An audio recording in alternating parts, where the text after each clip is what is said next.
Have any of you guys ever just went out and bought a jigsaw puzzle that was made very, very cheaply and half the pieces didn't even end up going together properly?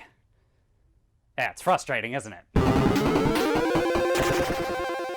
Hey, what's up, guys? How's it going? How y'all doing today? Welcome back. So for today's movie, we're talking about Where'd You Go, Bernadette? And if you couldn't already tell from the intro, it had all the best moving parts it could possibly have, but it just did not work out for some reason. I wouldn't go so far as to say it's a bad movie because, there's a lot of, working parts that are in the movie. However, you would think it would be so much better considering the director, the lead actress, and a lot of other things, really. The basic plot of the movie is Cate Blanchett plays this mom who's kind of a shut-in, and she used to be this, super hotshot architectural designer, and then she married somebody who's really into the tech industry, and she also has a daughter that she really cares about, and the movie's just basically about her kind of rediscovering herself, I guess. And as I said, there are definitely some positives to this movie, but particularly Cate Blanchett. She acts her ass off in this movie. Even though there were quite a few times where it felt like Cate Blanchett was trying to just do a lot of experimental things with what she was doing, and then Richard Linklater was just like, yeah, no, keep it in, one take, we're good. Because Richard Linklater is a very experimental director if you haven't seen any of his other works. And I also thought the girl who played the daughter did a pretty good job, and I haven't seen her in anything else, but hopefully she goes places, you know? But also, there was definitely some wasted talent in this movie, I thought. Because Lawrence Fishburne is in the movie, he's only in a few scenes, and he really doesn't have that much of a function. He's just kind of there to talk to Cate Blanchett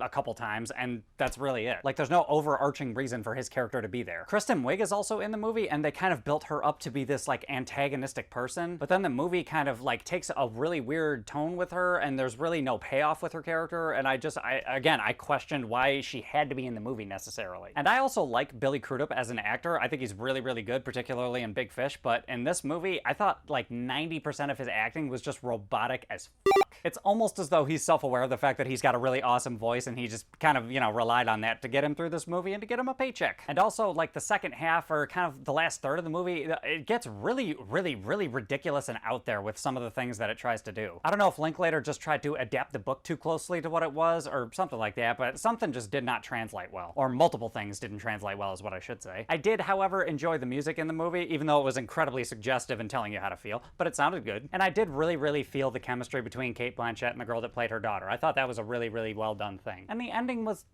okay, it was okay. And the movie kind of beat you over the head with the fact that Cate Blanchett is not the most likable person in the world and how much of a shut-in she is. And then there's also another thing that happens pretty early in the movie that, again, gets built up, and then Cate Blanchett just scrunches up this little piece of paper, and then that's the end of it. But for some reason, it felt a lot more serious earlier. Now, not so much. But yeah, overall, guys, there's a couple really, really solid acting performances, and there's some really good emotional moments, but overall, they didn't pay off the entire movie the way that I hoped it would. However, it's not belligerently awful, so I think for a score out of 10, I think I'm just gonna go straight neutral and give it a 5.0. I've definitely seen movies that have been constructed better around really, really awesome performances, but this wasn't one of them, unfortunately. I am still curious, though, to see what Richard Linklater does next, because the guy's still a legend. But anyway, guys, those are my thoughts. What are your thoughts? Have you guys seen this movie? Did you read the book beforehand? Hop in the comments. Let me know what's up. Other than that, if you like this review, give me a like, subscribe, share, hit the bell, do all that other YouTubey type of shit, and I'll catch you guys next time.